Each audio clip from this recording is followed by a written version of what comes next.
For the past few years, Ricky Gervais, Stephen Merchant, and Karl Pilkington have been meeting regularly for a series of pointless conversations. This is one of them. Testing. Is that all right?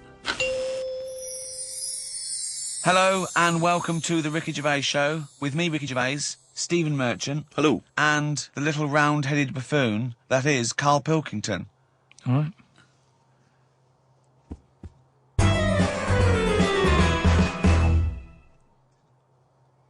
Questions for Karl, just to sort of try and tap into his brain, see what's going on there. Yeah. The questionnaire that is often featured at the end of the TV programme Inside the Actor's Studio. If heaven exists, what would you like to hear God say when you arrive at the pearly gates? Is that how it works? Oh. No, What do you mean? What's the question? Well, I don't know. You hear so many other things that you have to go through other gates. I can't imagine him being on the door, is what I'm saying. If he owns the place, what's he doing there? He could put anyone on it. It's St. Peter, isn't it, who's normally minding the gates, famously? Right, so it's him asking me. OK, well, let's say it's St. Peter. No. You go through the gate. Peter goes, oh, you're expected. He's got an appointment. We're going through to God. Go through a few doors. Go up top floor. Right, past the executive washroom. Into his big office. OK, that overlooks the universe. So what? So you've gone in to see God. It's an audience with God. You've died. You've gone to heaven. And what would you like God to say to you at that point? Probably just say, you've done well and that in your life. You never did anybody any harm. So, welcome to heaven. Any problems, give us a shout. Here's a little layout of like a little map. It's kind of like... I love this. This is a great answer. And my favourite one is you never did anyone any harm. That's great. That's a brilliant thing for God to say. Yeah. So hang on, he's giving you a little map. So he's got a little map of the area. It's and big. he'll sort of say, this is where you go for this is where you go for that.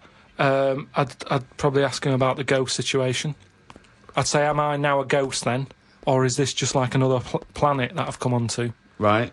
I don't know if he'd answer that. I don't know if he'd be sort of a bit cagey. Yeah, a little bit like, well, I don't want to panic you and stuff. I'd say, right, is it right that I can see past family and that? Because, to be honest, I'd probably prefer to stay away. He doesn't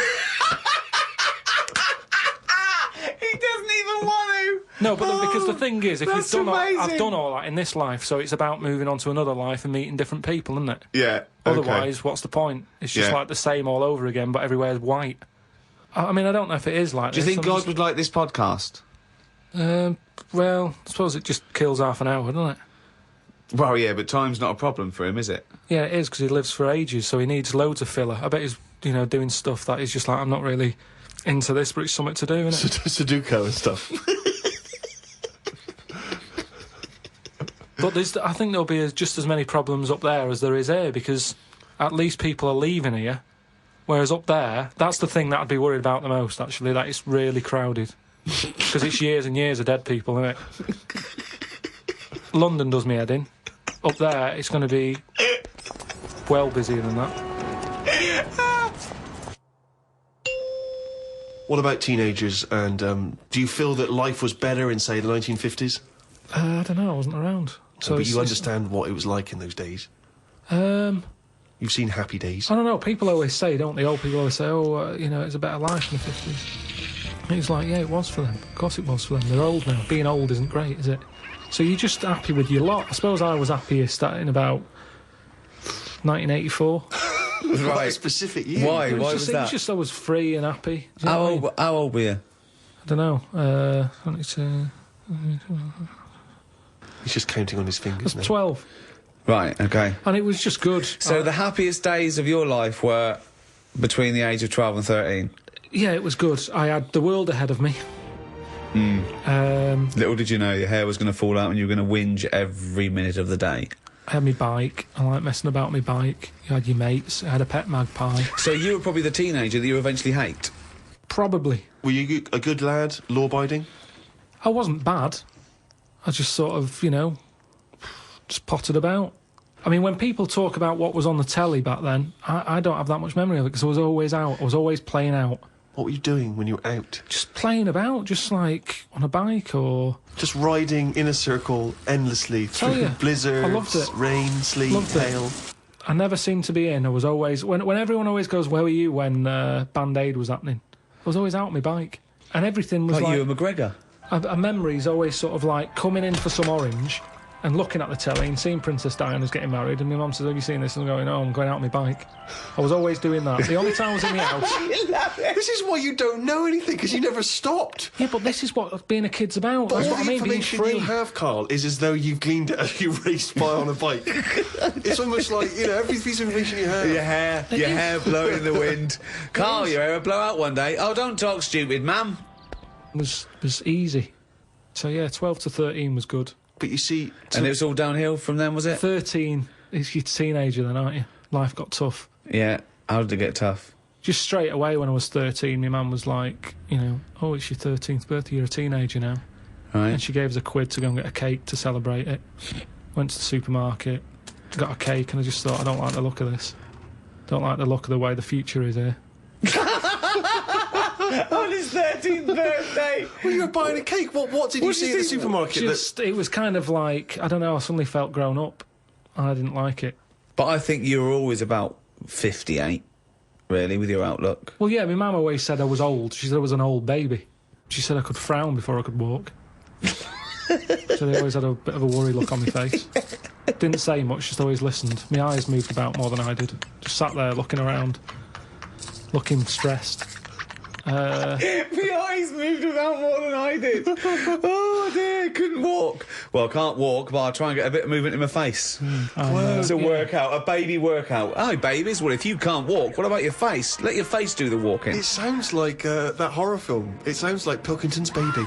Yeah. Just you lying there in your cot. I didn't like all the stuff that's set up for you. Like, my mum tried to send me to, like, a nursery. I said, no, I'm not having this. Just like that. I said when I'm older and I've got to go, I'll go, but let's leave out this bit. And she said, all right. I love the fact he could reason with her. I love him. He's 3 years old with a pipe. She's going, you're going to nursery. She goes, I think not, Mum. I mean, kids don't play out, do they? Kids, you know, parents are scared to let the kids play out, and that's why the streets are dangerous now, because no one's playing out on the streets. Whereas when I was a kid, everyone was out on the streets were safer, because there was more people knocking about. Right. Let the kids play out. It must be like a constant, like a Lowry painting, his front garden, do you know what I mean?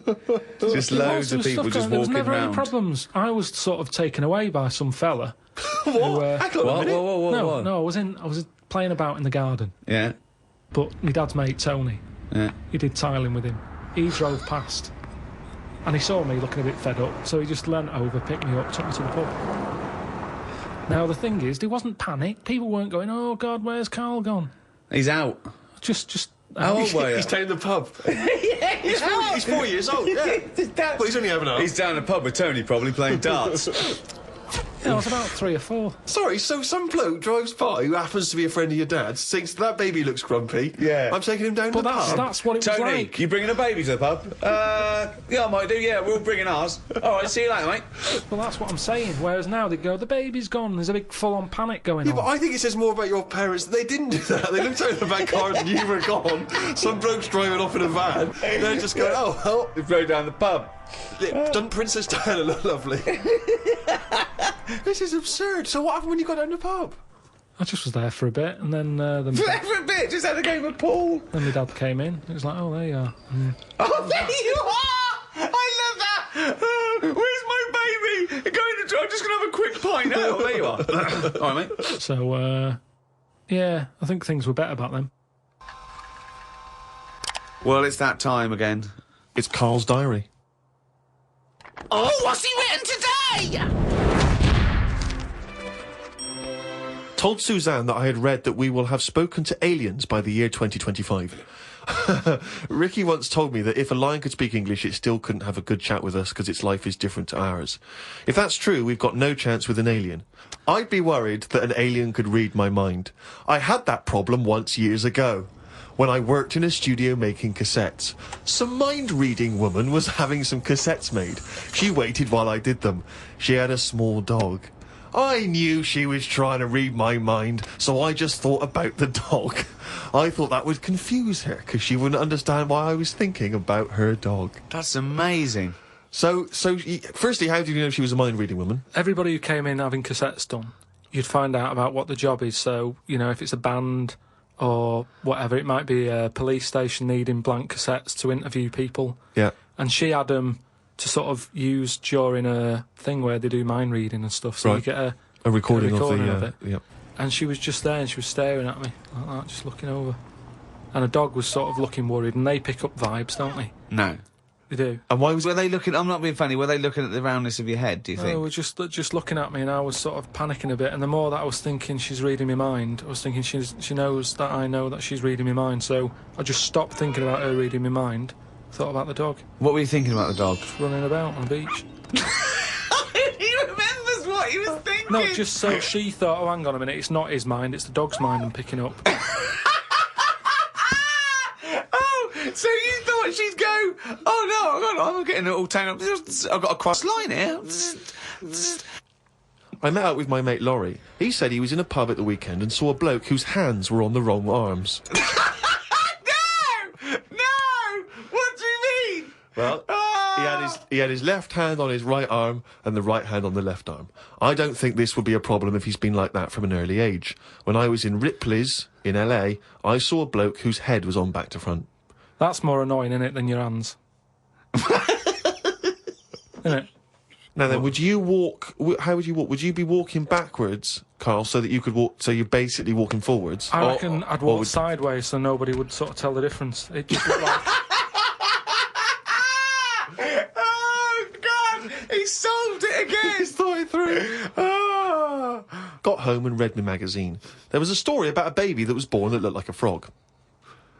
What magazine's this? That made the news, that was in a proper newspaper in the end. It didn't really have a neck or top half of its head. It would look all right if it always wore a scarf and a hat. The world would be a more interesting place if there were loads of different types of humans like there are creatures. Then some people would be good at certain jobs. Spider people, ant people, builders, cockroach people, dustbin men. Good idea, isn't it? I mean, Cockroach men, spider men, what are you talking about? Look at some insects, right? Yeah. They don't have machinery, yet they're getting by, aren't they?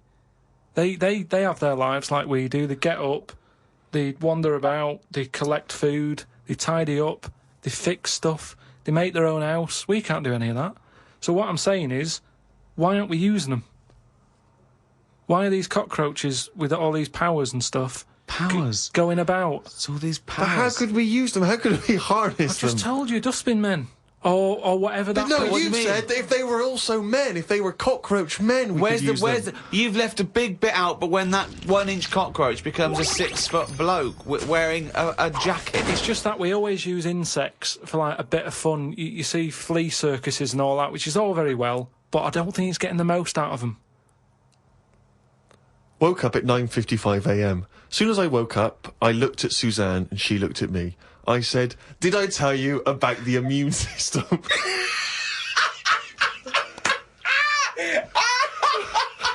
Suzanne started laughing. I said, "It's amazing." She said, "Not now." Oh, God! I was thinking He's springing into action. He zips up, his eyes are like... Did I tell you about the immune system? Oh, shut up, Karl. Put the kettle on. Oh, God! Oh, fucking hell! Karl, let's give him a list. Top 5 something. What are you interested in? Are you interested in news, sport, TV, cars, movies, style? I mean, I'm into weird stuff, but it seems a bit tight to stick them in a list. What, like what? Well, like, you know, sort of freaky people and that. I've got that freak book. But I don't know if they'd be happy if I call one of them up and said, "Good news, you're at number 1, because you've got 4 legs or whatever." I don't know. Do you know what I mean? OK, then, this is the Karl Pilkington Top 5 Freaks in at number 5. Probably, something not too good at number 5, but it's still interesting. Lighthouse Man. Who's that? Lighthouse Man? What's Lighthouse Man? It's a fella with a hole in his head. And he, what he does, rather than moan about it, sticks a candle in it.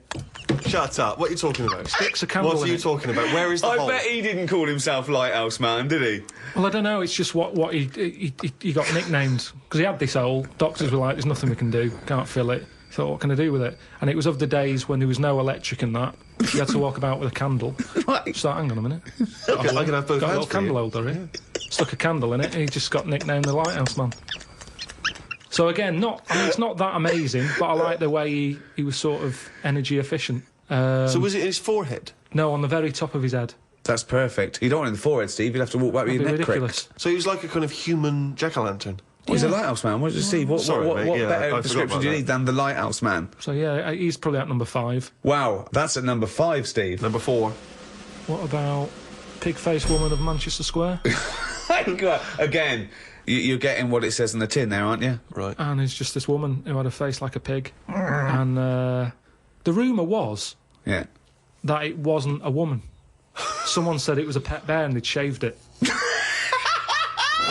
That's what Oh, God! that's what Was I've this heard someone? since. Was this someone you saw? Or No, that you no, just read about? this is going back. This is years ago. This is years and years ago. Yeah. When there was loads of like weird looking people. I mean, the fact that it's pig-faced woman of Manchester Square Yeah. says that there might have been one in Piccadilly Circus. yeah, whatever.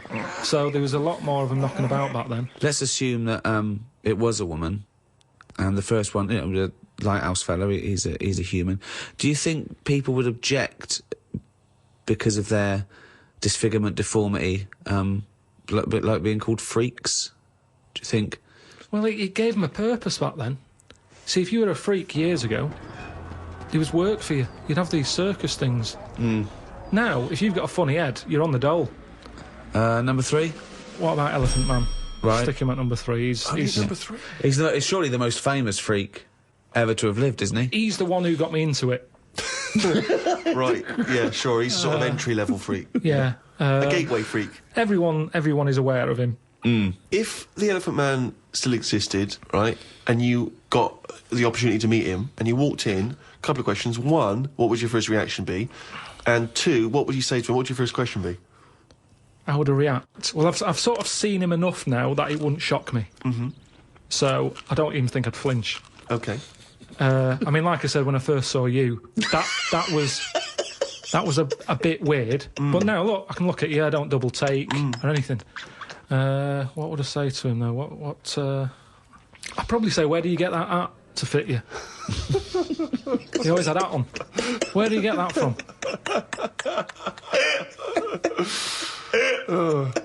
That sort of flat cap that he's got. Yeah, that one, didn't he? So yeah, I'd have him. So he's at number 3. Right. Elephant Man, number 3. I can't wait for 2 and 1. Right, okay, number Well, I 2. know what my number 1 is. It's just number 2 now. I don't know his name, but there's a fella knocking about. Well, I don't think he's around anymore. But he had like a normal body. Looking at him, you'd go, "What's up with him? He's not a freak." Takes his undies off. He's got 2 knobs. Right. Wow. Okay. I mean, there's nowhere to start. Do you don't think know. he uses them alternately, like either wee out of this one, either wee out of that one, or does he just like spread the load so he's weeing out of both? I don't think he knows. What do you I mean think he it's doesn't sort of know? like a lucky dip. When he goes to a urinal, Yeah. he can have a little bet with himself. He's just like, I don't know what's going to happen here. So do you reckon he holds them Holds both them out? back, definitely. So he takes his trousers down because I mean, you know, Yeah, you can't use a Y front. right? It'd be, Need more like a W front. Yeah. So he pops his pecs down there. I don't think it's that much of a problem.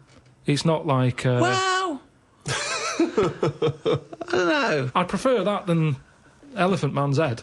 Well, of course you would. Well, that's what I'm saying. What if you had Elephant Man's knob? Yeah, but he didn't work like that, did it? That's the thing. They said he had the body of an elephant. Well, that's the only thing that wasn't of an elephant standard. His knob was normal. Whereas with this fella, it's the other way round. Everything normal. Take the pants off. Oh, well, what's going on here? But why would you ever take his pants off? No, I wouldn't. I'm just saying if... But why? I don't know why you'd be in a situation with this man with 2 knobs standing there with his pants on, and you go pop your pants off. You're not a doctor. No, I say if I'm waiting in a cubicle and he's there. For what? Sure, you're waiting in the I'm cubicle and he comes in. waiting to have a wee at a cubicle. He's Oh, in the taking 2 toilet. urinals up and going, Right. hang on, you don't need them both, do you? He goes, well, actually, Oh, and then have a look at this. right. He's got 2 knobs. See, I didn't see him at 2 urinals. I saw him at 1, maybe them pointing inwards. If you had that, and say the first time that you met Suzanne, would you mention that straight up? Would you say, right, before this goes any further, I've got something to show you? Well, tell me exactly what you would say. You had normal head then, didn't you? I had the same head, yeah. Yeah, but it had, like, hair coming out of it, didn't it? And sort of like... Yeah, but she also had a smaller arse back then as well, so I think we've both been dumb. Anyway, we need to get to number one. Yeah, number one. Okay, it is. It's Pillow Man. Oh, yeah. Pillow Man. Okay, now explain for those that don't know who he was. He's a fella with no arms and legs, just a head and a little body. Nickname Pillow Man. Well, why is he your favourite? Just because he's amazing. Just the way he just got on with his life. He used to light a cig, just using his lips and his tongue and that. Oh, I've seen this. Not fully lit. He'd buy like Roll Your Own. Yeah, it's in the film Freaks, isn't it? Yeah. And he had rolls a shave as well. Yeah, that's right. Yeah. How did he have a shave? He used to do it? He used to get it in his mouth, and I don't know. Jesus, it's amazing. Did he have a knob? I think he did because he had some kids. What? Yeah, he had kids. He was an all right looking fella. He wasn't odd looking. Sorry? He looked like Samuel L. Jackson. Imagine him with no arms and legs. Right, that's odd though, isn't it? Really? It's weird, but you've got to give it to him. You know, I mean, he's there rolling his own. He's pretty cool looking. I just want to say to people, you say it looks cool, to, with no arms and no legs to smoke, but don't forget that smoking can stunt your growth. Yeah. But, yeah, remember, he was on, like, this circus freak show thing with, like, a bearded woman. Yeah. Right? Which isn't really a freak, is it? She should have had a shave. Have a shave, you're not a freak anymore. Yeah. A bearded woman. Compared to a fella who's got no arms and legs, a bearded woman, you haven't... Get out! But there was like a fella with no bottom half to his body, called Johnny Eck, was his name. So, when you're knocking about with that crowd, you're going to get a bit. You're going to get a bit. So, yeah, he had kids, and they were all normal kids. They had all the limbs. Did his wife had arms and legs? Never saw his wife. Never saw his wife. I think He was probably ashamed of her. She was a bit of a freak. For someone like him, you'd think he'd just give up, wouldn't you? You think, forget it. What sort of life is it? Yeah. I'm like a Mexican jumping bean. It's not worth living. But he just got on with it. To have a shave, I don't even bother having a shave some days. No. Nor did the bearded lady. Lazy fucking bitch. So that's why I've put him at my number one position. It's just amazing, isn't it? The human, how whatever you dealt, some people just get on with it. Yeah. So yeah, the Pillow Man, or Draft Excluder, as I prefer to call him. There you go. Oh. Now, me and Steve are a couple of big shots. We do this for a laugh, but this is Karl Pilkington's only source of income. This is what you do now, isn't it? This is my full-time job, yeah. What do you think of that? It depresses me. Why? This isn't what I ever wanted. Because I haven't got a purpose, have I? I'm sat here talking about the Pillow Man. If it weren't for him, I'd have nothing to say. It just depresses me. That I just wish I had a job where I felt like I was needed. And I don't feel needed. It's not a proper job. We need you. We need you for money for old rope. Yeah. I know, but this isn't... I wanted something that, when you die and that, it's, you get up to the gates, whatever, and they say, what have you done? And then I'm looking worried, thinking, is the Pillow Man about?